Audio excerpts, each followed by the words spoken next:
L'équipe de la Justice League est une des équipes de super-héros les plus populaires de tous les temps. Comprenant des personnages tous plus connus les uns que les autres, elle a su au fil des années sortir du papier, pour nous offrir plusieurs adaptations sur grand écran.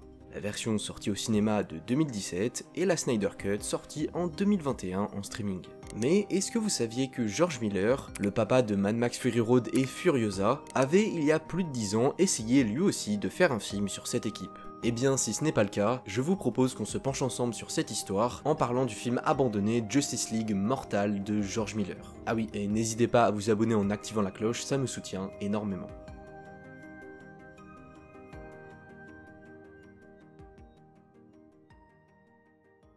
Tout commence en 2007, quand la Warner décide d'engager les scénaristes Kieran et Michel Mulroney pour écrire un film portant sur l'équipe de la Justice League. À cette époque, faut se dire qu'en termes de films d'ici et plus généralement de super-héros, c'est pas comme aujourd'hui. Il y a eu Batman Begins de Nolan sorti en 2005 et Superman Returns en 2006, mais à part ça, eh bien, c'est un peu vide entre guillemets, même s'il y a eu avant cela beaucoup de films sur Superman et Batman. Mais encore une fois, ce n'est pas comme aujourd'hui. C'est pourquoi on peut se dire qu'un film sur l'équipe de la Justice League, c'est peut-être un peu trop tôt. Mais en même temps, à cette époque, eh bien le MCU n'est pas encore lancé. Et donc l'idée de faire un film centré sur chaque héros d'une équipe, puis faire un gros film où ils se rassemblent tous, n'est pas encore ancré dans la tête des gens, et non plus dans la tête des studios. C'est pourquoi les Mulroney écriront une première version du scénario, que le studio validera. Et après ça, George Miller, connu à ce moment-là pour sa trilogie Mad Max et Babe le cochon dans la ville, non y a pas de vanne, est-ce que vous le saviez ça, dites-le moi en commentaire, rejoindra le projet en tant que réalisateur. Son souhait était de tourner ce film centré sur la Ligue de Justice en Australie, où il aurait pu bénéficier d'une aide financière conséquente du pays. Et bien que le scénario avait été validé par le studio, il était considéré comme perfectible, ce pourquoi il devait être retravaillé. Cependant, la pré-production du film sera mise en pause due à une grève des scénaristes, et ce jusqu'en février 2008, où tout le monde put enfin reprendre le travail sur le script du film, et où d'ailleurs le nom Justice League Mortal sera choisi.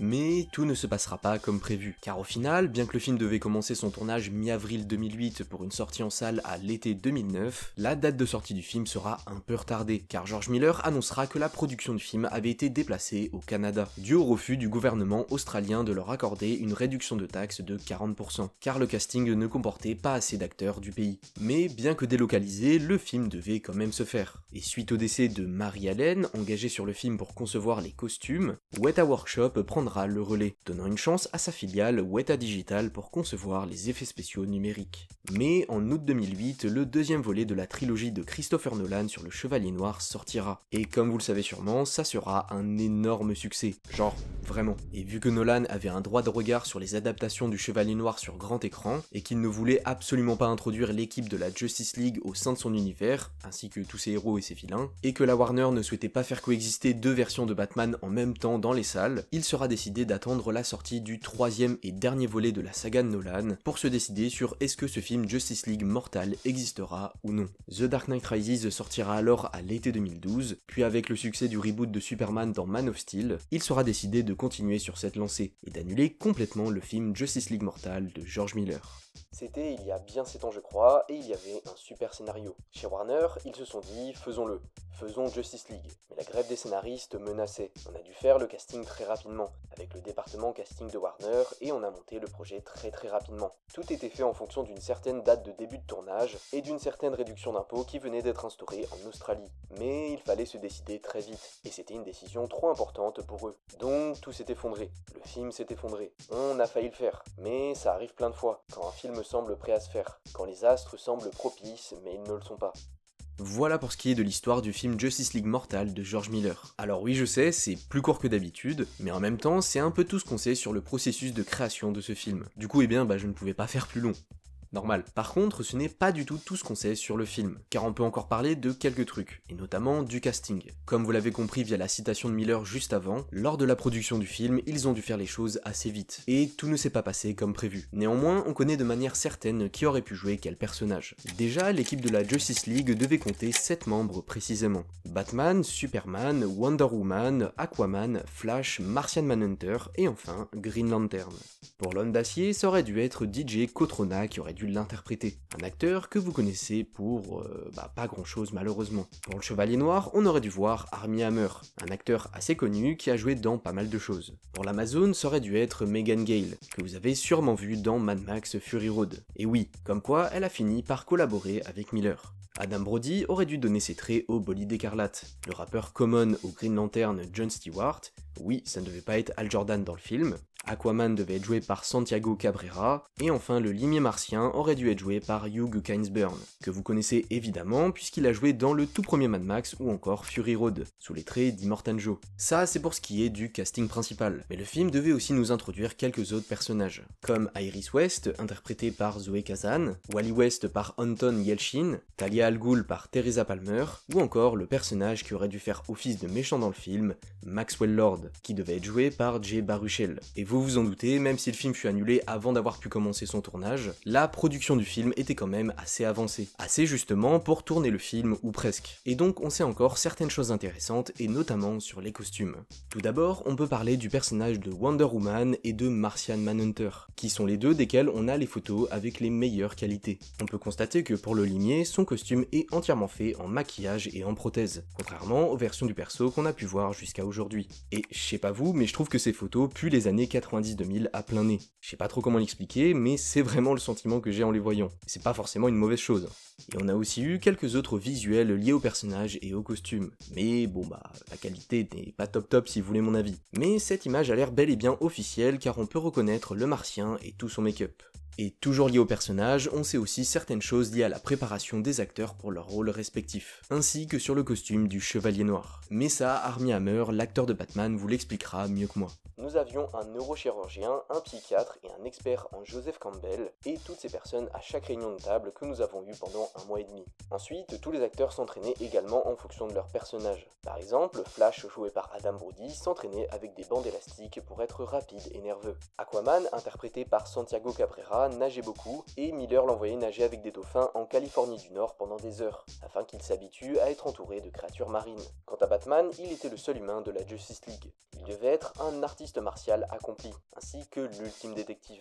Donc George Miller jouait à des jeux psychologiques avec nous. Il m'excluait intentionnellement de certaines choses, mais je ne m'en rendais compte que des mois plus tard, lorsque je me demandais qu'est-ce qui se passe ? Pourquoi tout le monde... Parce qu'il voulait que je sois constamment dans cet état d'esprit paranoïaque, propre à Batman. Mon costume était très spécifique au personnage, il avait une allure d'armure de combat. Mais en même temps, comme il était très spécifique au personnage, il était fabriqué à partir des matériaux les plus fins. Comme Batman dispose de ressources incroyables, sa ceinture utilitaire était faite du meilleur cuir italien, très poli, et les objets qui sortaient de ses avant-bras étaient en titane, mais enveloppés dans du cuir de grande qualité. Tout était vraiment bien fait et très utilitaire. C'était avant la sortie de The Dark Knight de Christopher Nolan, et c'était censé être le premier film où Batman pouvait tourner la tête. Nous avions le premier costume de Batman qui permettait cela, mais il n'a jamais eu l'occasion d'apparaître à l'écran. Si on sort un peu des costumes, on en sait aussi un peu sur ce qu'il devait se passer dans le film. Déjà, on sait que le personnage de Maxwell Lord aurait dû prendre le contrôle de Superman à un moment, pour attaquer notamment Wonder Woman, comme on le voit via ces magnifiques images de storyboard. Un combat qui semble assez violent sur papier. On connaît aussi en détail le déroulé du film, et on a même une version du scénario qui se balade sur internet. Alors, est-ce que c'est vraiment la dernière ou une des versions que les Mulroney ont écrit, ou est-ce que c'est un script écrit par quelqu'un qui n'a rien à voir avec le projet? On ne sait pas trop. Même si perso, j'aime à croire que c'est une des versions du script du film. Sûrement pas la dernière en date, mais une qui tient assez la route pour être tournée. Et laissez-moi vous la résumer. Alors, vu que le résumé que je vais vous faire, il porte sur un film qui n'est pas sorti, et qui n'a jamais vu le jour et dont on a très peu d'images, je vais essayer de vous illustrer cette partie comme je peux, avec des images soit de concept art qu'on a du film, soit avec des images provenant des comics en rapport avec ce dont je parle au moment. Voilà, c'était juste un petit aparté pour que ce soit un peu plus clair. Tout d'abord, le film devait commencer par les funérailles à Metropolis d'un héros inconnu mort au combat. Des milliers de personnes auraient dû assister à la cérémonie, et tous les membres de la Justice League auraient également été présents, excepté Batman. Les héros auraient aussi porté des versions noires de leurs costumes habituels, en l'honneur du défunt. Et alors que le cercueil du héros est descendu dans la tombe, l'histoire remonte à 2 jours auparavant. Dans la Batcave, Batman utilise son satellite appelé Brother Eye pour espionner les autres héros. Alfred entre alors et l'informe qu'il doit assister à une fête d'anniversaire organisée par Bruce Wayne, à savoir lui-même. Batman éteint alors Brother Eye et quitte la Batcave. Mais une fois parti, le satellite se réactive tout seul. À Denver, le détective John Jones, l'identité humaine de Martian Manhunter, enquête sur une scène de crime et découvre un bocal contenant ce qui semble être un hippocampe. Quand il le sort de son contenant, la créature le vaporise avec une substance inconnue, qui le fait prendre feu immédiatement. Paniqué, Jones s'envole et enflamme tout ce qu'il touche. De son côté, Barry Allen déjeune avec sa femme Iris, dans un restaurant à thème de super-héros appelé Planète Krypton. Cependant, il voit aux infos un gigantesque incendie à Denver, et enfile aussitôt son costume de Flash pour aller aider. À son arrivée, Wonder Woman l'accueille, et ensemble, ils parviennent à neutraliser le Martien en l'attachant avec le lasso de l'Amazone, et en l'arrosant d'eau de manière continue. De retour au manoir Wayne durant la fête, Bruce est accueilli par son ami Maxwell Lord, propriétaire des restaurants Planète Krypton. Pendant ce temps, Talia al Ghul apparaît alors mystérieusement à la soirée, et Maxwell raconte alors comment Talia a aidé Batman à vaincre son propre père, Ra's al Ghul, et comment le Chevalier Noir l'a abandonné ensuite. Mais pendant son histoire, Alfred fait son entrée et informe Bruce de la situation à Denver. À New York, Wonder Woman et Flash immergent le Martian Manhunter dans une piscine, pour éviter qu'il ne s'enflamme à nouveau. Superman arrive alors et rencontre Flash pour la première fois. Manhunter révèle alors à Superman que l'attaque impliquant l'hippocampe était planifiée par quelqu'un, qui connaissait sa faiblesse au feu, ce que peu de gens savent normalement. Après ça, Barry rentre alors chez lui pour faire des recherches, et découvre que son neveu Wally, qui possède aussi une super vitesse, est venu lui rendre visite. Barry lui demande donc de l'aider dans ses recherches. Pendant ce temps, Superman plonge dans l'océan pour parler à Aquaman. Pendant leur discussion, le roi exprime sa frustration face à l'humanité qui continue de polluer l'environnement, malgré ses interventions pour les aider. Il montre sa main en eau prothétique et lui dit qu'il a assez donné de lui. Mais finalement, après discussion, il accepte d'aider le Manhunter. De retour à Gotham, Batman sauve 2 policiers d'un gang de motards. Un s'enfuit dans un cinéma, Batman le suit, mais avant de l'attraper, le motard se transforme en OMAC, un super soldat armé. Il bat alors facilement Batman, mais sur ordre de Maxwell, il le laisse en vie.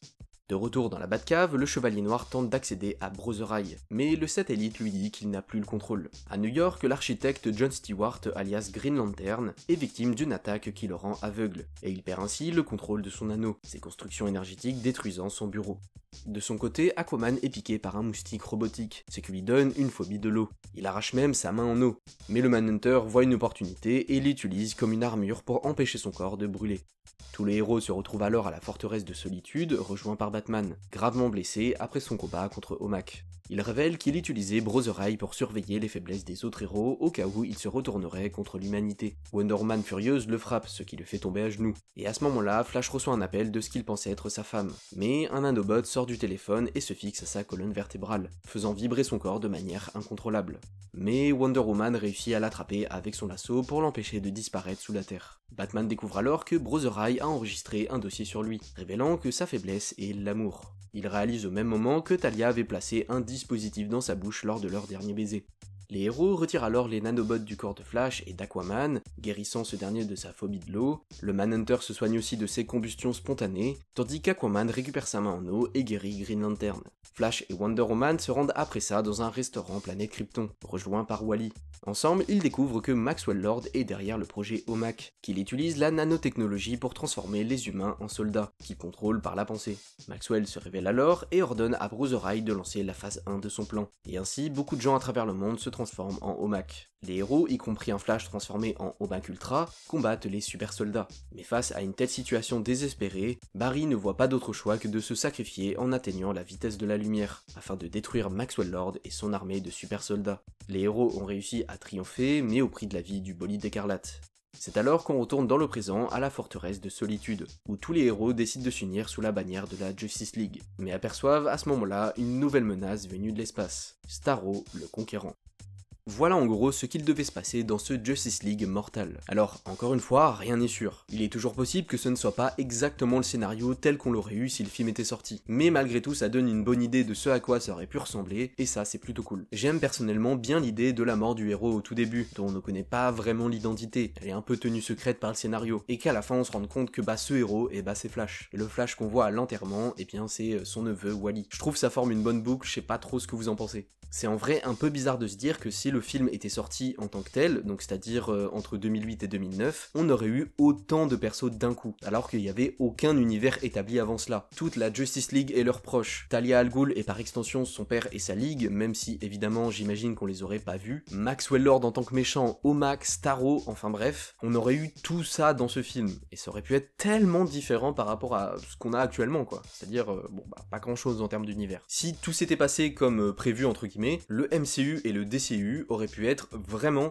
très distincts, et on peut même imaginer que si Justice League Mortal avait été un vrai succès critique et au box-office, ça aurait pu influencer le MCU et son lancement. Peut-être qu'ils auraient plus rapidement fait un film d'équipe de super-héros, comme Avengers, et que du coup ils auraient peut-être pas construit leur univers comme ils l'ont construit actuellement. Je trouve ça marrant d'imaginer le DCU influencer le MCU. Enfin bref, j'ai beaucoup parlé, merci d'avoir regardé cette vidéo jusqu'au bout, et j'espère qu'elle vous a plu. Si c'est le cas, n'hésitez pas à liker, à partager, mais surtout le plus important, à vous abonner en activant la cloche pour ne rien manquer des prochaines sorties. N'hésitez pas aussi à faire un tour dans l'onglet communauté de la chaîne, où chaque semaine ou toutes les 2 semaines, je vous fais un petit sondage sur quel sujet vous voulez voir prochainement en vidéo. Et aussi, vous pouvez toujours venir me suivre sur Twitter. Je suis pas le mec le plus actif du monde, au moins je vais pas spammer vos TL, mais de temps en temps je donne des infos importantes par rapport aux vidéos. Et sur ce, eh bien moi je vous dis à la prochaine, salut.